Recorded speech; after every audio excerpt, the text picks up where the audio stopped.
Hello everyone! You want to learn how to make the best homemade sweet rolls? Well, I'm going to share with you how to do it. Let's get started.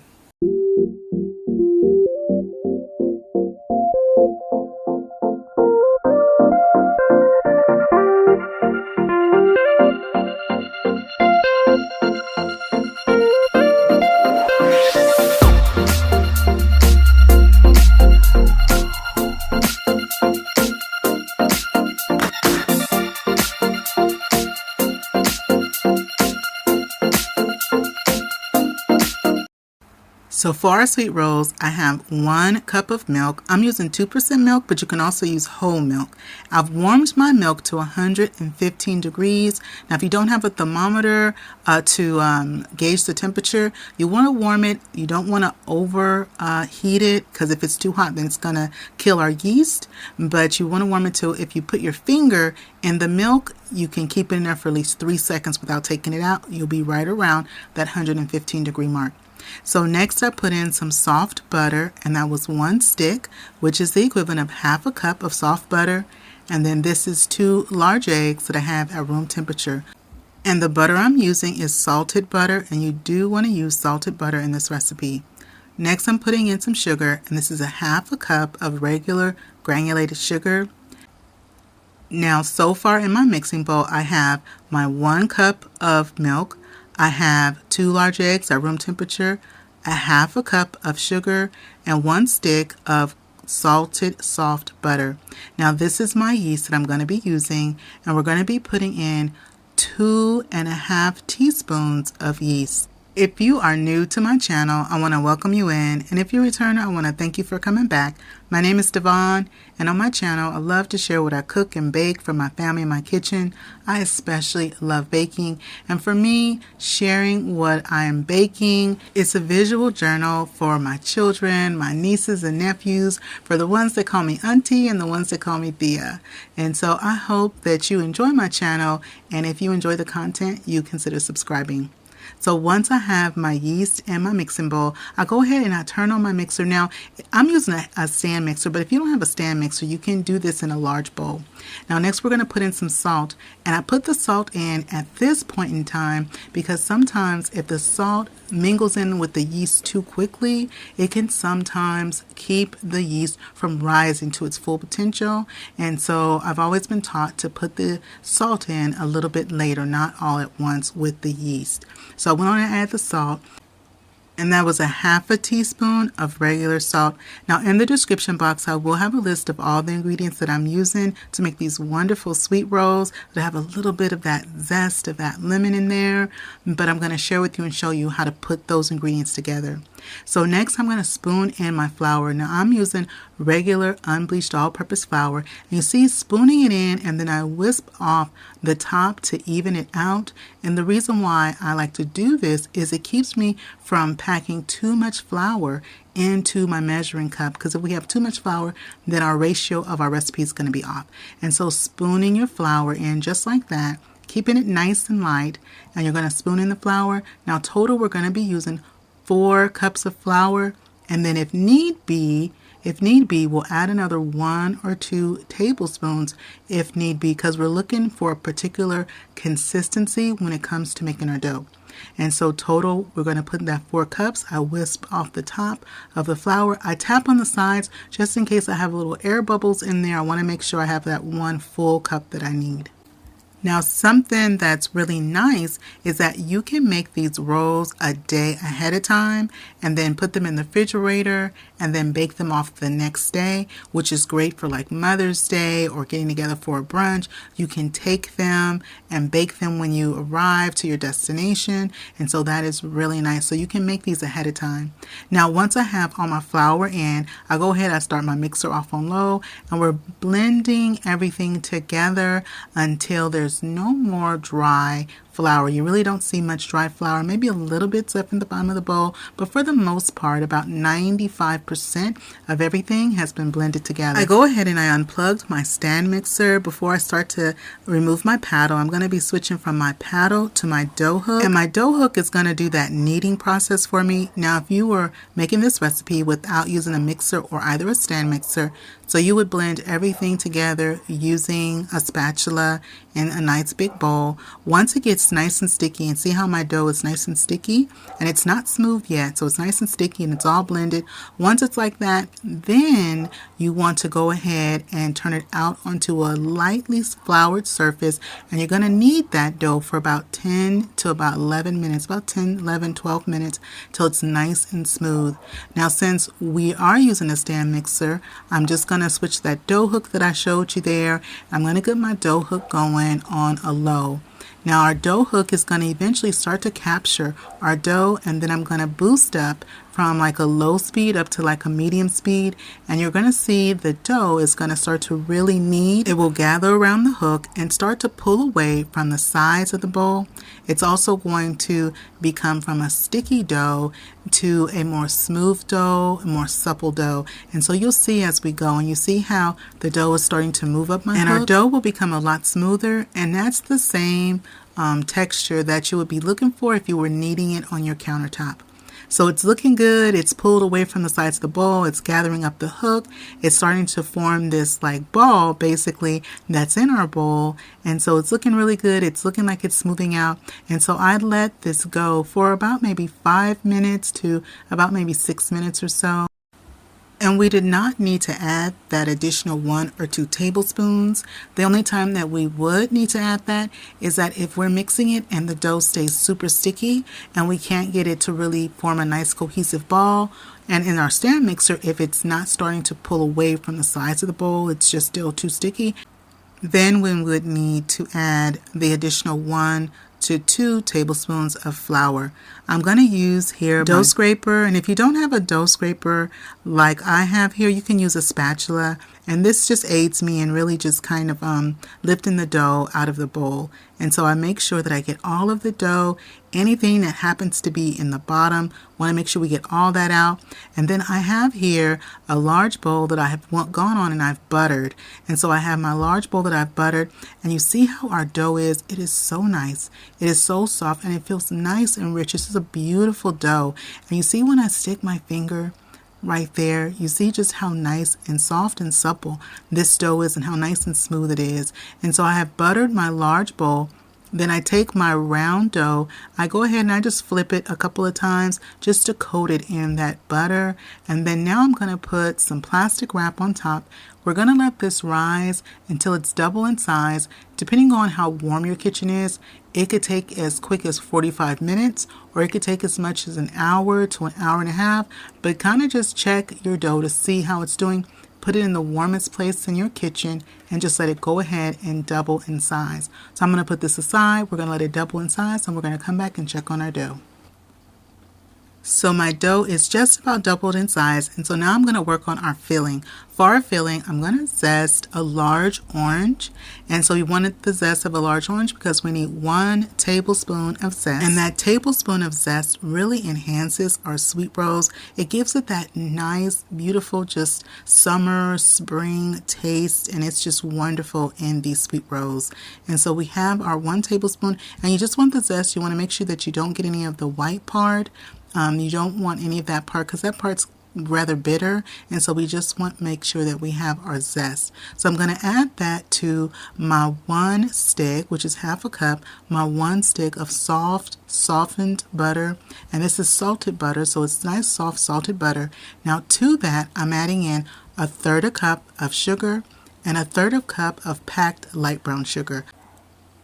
So our filling again is 1 tablespoon of orange zest, 1 stick of soft salted butter, 1/3 cup of granulated sugar, and 1/3 cup of packed light brown sugar. I'm going to mix this until there are no streaks of butter. Everything is mixed together well, and everything is a nice cohesive color. So we don't want to have any streaks of light brown sugar or sugar. You want everything to be blended well. And then once you have everything blended, you want it to really look like this. This is what it's going to look like for our filling. So I'm going to set our filling aside. Our dough has doubled in size, and we're going to go ahead and roll it out. I'm going to be rolling out my dough on my large silicone mat. But if you don't have a silicone mat like I do, you can go ahead and use just a nice clean countertop will do. I'm going to put some flour. We want to lightly flour, whether you're using a silicone mat like I am or your clean countertop. You just want to put down a little bit of flour to make sure that our dough does not stick. And so, oh, this dough, it feels so good. It just feels so good. See how nice, pliable it is. It is just pillowy soft. It just is looking good. So I like to kind of stretch it out, kind of get the form going, because we're going to end up rolling this out to a nice large rectangle. And so we're going to roll it out to about 22 inches by 18 inches, right around there. It doesn't have to be exact, but just right around there. So I use my rolling pin. I put a little bit of flour on my rolling pin. I go ahead and roll out my dough into that nice big size, just like that, because we're going to be rolling this up and we're going to make 12 of our sweet rolls. I have our filling that we've prepared. We're going to use all of our filling, and I'm using my spatula. You can also use the back of a spoon, and you're going to spread your filling from end to end, making sure that you also get in the corners and down the sides. Once I have all my filling inside my sweet rolls, then I start towards me and I roll away from me. So you want to start where the dough is closest to you and then roll away from you, just like I'm doing there. And I'm rolling it nice and tight. You want to get it as tight as you possibly can. Now, as I'm rolling it, I'm also stretching it a little bit, trying to keep it as nice and even as possible. And it doesn't have to be perfect in order for it to come out really good. And so you just want to go ahead and just make sure that you're rolling it as tight as you possibly can. And then once I get to the end, then I bring the dough a little bit closer to me, and then I fold it over just to make sure I'm not going to have any of my filling falling out. You see how I just kind of roll and tuck. Now what I do is I look and I eyeball it and I just cut it right in half. You can definitely use a ruler if you want to, but I just kind of eyeball it, go right in half, and then I just do a quick scoring and make sure you don't lose count like I was. And so I score it in order to make sure I have 6 on each side scored. So I haven't totally cut them through yet. I just score them just in case I need to adjust. And so each one is going to be anywhere from about 2 to 3 inches, anywhere from 2 to 3 inches. For my sweet rolls. And now I have here a 13 by 9 pan that I've gone on and I buttered. And now that I've scored them, I'm going to go back and actually cut them through. Now once I have them all cut out, I go ahead and I start to arrange them, and I arrange them in a total of 4 rows, and in each row we're going to have 3 sweet rolls. A pro tip is that sometimes when I cut my rolls, 1 or 2 might be a little bit bigger than the other ones. If you cut some and a few are a little bit bigger or a little bit thicker, I like to put those on the edge and put any ones that happen to be a tiny bit smaller than the other ones, I put those in the middle. The reason is the ones on the outside are going to cook first. They're going to get hotter because the outside, the heat, and so the ones in the inside, if they're a little bit smaller, they won't end up cooking as fast or baking as fast rather. And so if you have a couple of them that end up just a little bit thicker, put those in the corners or around the edge. Now at this point, you can do one of 2 things. You can put them in the refrigerator, let them do a slow rise, and bake them off the next day. So this is why you can make them ahead of time. So we can go ahead and put them in the refrigerator, and that's what I'm going to do. I'm going to put these in the refrigerator and bake these at a later time. Now, or what you can do is you can put them aside, let them rise for about 30 to 45 minutes till they're just doubled in size, and that usually takes about 30 to 45 minutes. Now I put mine in the refrigerator, and these have been in the refrigerator for just under 24 hours. When you take them out of the refrigerator, what you want to do is you want to let them go ahead and come up to room temperature. You don't want to bake them cold. Let them just sit out until they come up to room temperature. As you see, mine have puffed up a bit, and as they come up to room temperature, they're going to puff up just a little bit more, and that's also what we're going to be looking for. Now, while those are just finishing coming up to room temperature, I'm going to go ahead and make a nice, wonderful glaze that's going to go on our sweet rolls.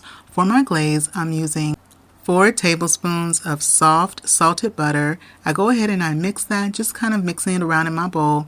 Now once I have my soft salted butter mixed around, I'm going to add in my powdered sugar, And this is a nice glaze. This is also a glaze that you can use if you want to put glaze on cupcakes, if you want to put a glaze on a cake. This is a nice just spring glaze, and I'm going to share with you really simple glaze. So once with the butter, next I'm going to add in 2 cups of powdered sugar. So I'm using 2 cups of powdered sugar. And then once I add in the powdered sugar, I'm just going to mix a little bit just to kind of get it going between the butter and the powdered sugar. And then next we're going to add in some juice, some fresh juice from my oranges. And when it comes to the oranges, you can use whatever variety of oranges that you like. These in particular, these are navel oranges, and you see how beautiful they are. These are actually the Cara variety of navel oranges. It's Cara, and they are just this beautiful, vibrant color, and they taste amazing. And so we love these. I buy these by the bag when they are in the stores, and they're just some wonderful, wonderful variety of oranges. And again, it's Cara, Cara, I believe that's how it's spelled. And so I'm going to squeeze some fresh juice right in here, and it just gives our sweet rolls that wonderful, wonderful flavor. And so we're going to go ahead, and I do this just to thin out. You can make it as thick or as thin as you want when it comes to your glaze, however you like it. And so I just look for a particular consistency where it's nice and spreadable. And so I'm going to use the other half and go ahead and just squeeze just like that. Get all that wonderful juice that's coming out of there. And these are very juicy oranges. I just love them this time of year. And so we're going to mix this around, and then we're going to whip our glaze until it's nice and smooth and you have no lumps from the powdered sugar. And so that's why you want to have nice soft butter, very nice soft butter, because it's going to make making this glaze so much easier when your butter is nice and soft. And I'm not using any salt in the glaze because we're using our salted butter, which really balances out all of the flavor. And so I just keep mixing and mixing until it's nice and smooth. Everything is whipped well. This is enough glaze for our sweet rolls when they come out of the oven. And this is what you want it to look like, a beautiful whipped glaze. And that's our nice orange glaze we just made right there. So I'm going to put our glaze aside. There's one quick step that we're going to do that's going to make our sweet rolls so nice and pillowy soft. They have come up to room temperature, and now I'm going to add some heavy whipping cream. So either you can use heavy cream or heavy whipping cream. Either one is going to work fine. This is a 1/2 cup of cream, and I'm going to drizzle it all over the top of my rolls before I bake them. Now while I'm doing this, I had turned my oven on while I was whipping my glaze. I turned my oven on 375, and our sweet rolls are going to bake in the oven at 375 until they are beautiful golden brown on top. And that's going to take anywhere from about 18 minutes to 22 minutes. Check it out about 15 minutes just to see how it's doing. So my rolls are out of the oven. They have baked up to a beautiful golden brown on top. They are still nice and warm, and I like to put my glaze on top when my rolls are still nice and warm. You can let them cool and then put the glaze on then. It's kind of up to you. I like to put it on when they're fresh out of the oven because then the glaze just melts on the sweet rolls and gets all down in the nooks and the crannies. But that's personal preference. You can do them fresh out of the oven just like I'm doing mine, or you can wait for your rolls to kind of cool down some. It's kind of up to you. So once I have all the glaze, and we're going to be using all the glaze. So once I have all the glaze on top, we're going to go ahead and give it a try. Now my son is leaving right now for school, and so he's going to take his to go this morning. So I'm going to give this first piece right here, this nice corner that he wants. I'm going to put this in a bowl. He's going to take this with him so he can go ahead and get to class. And I wish y'all could just smell this wonderful aroma that is coming off of these rolls. It smells so good. These are perfect for Mother's Day, for those brunches. You can also make a tray and gift it to someone. They just come out so good. Now I'm serving us some. And if you're going to have a brunch with like a lot of people, you can always take these and cut these in half and just half them down the center in the tray so everyone gets a half, and then you turn your 12 into 24 pieces. Well, I'm going to go ahead and get your bite ready. It is just cutting so nicely. Are you ready for your bite? Let me get a little bit of this orange glaze right here. Go ahead and take your bite. Now I'm going to take my bite and see how we did. Y'all, these are so good. These come out So good. Oh my goodness. And I'm going to share with you a visual of all the ingredients that I used. And I'm also going to have a list of ingredients in the description box below for your reference. We made these from scratch. And so scratch baking is definitely accessible to any and everyone. All it takes is some patience and love. Well, here's a visual of the ingredients that I used to make my sweet rolls. I used unbleached all-purpose flour, and you can also use bread flour. I used 1 cup of milk. You can use 2% or whole. I have my yeast. I used my yeast. I also used soft salted butter, my 2 large eggs, my light brown sugar, my oranges, some salt, and some heavy cream. And those are the ingredients that I used. And of course, for the glaze, I also used the powdered sugar. Well, that is it for me today. If you're not subscribed, please hit that subscribe button. If you like this video, don't forget to show it some love, give it a thumbs up, and click share. Share this video with a friend or a family. And remember, it's always good when Dyvonne is cooking for the family. I'll see you on the next one. Bye-bye, everybody.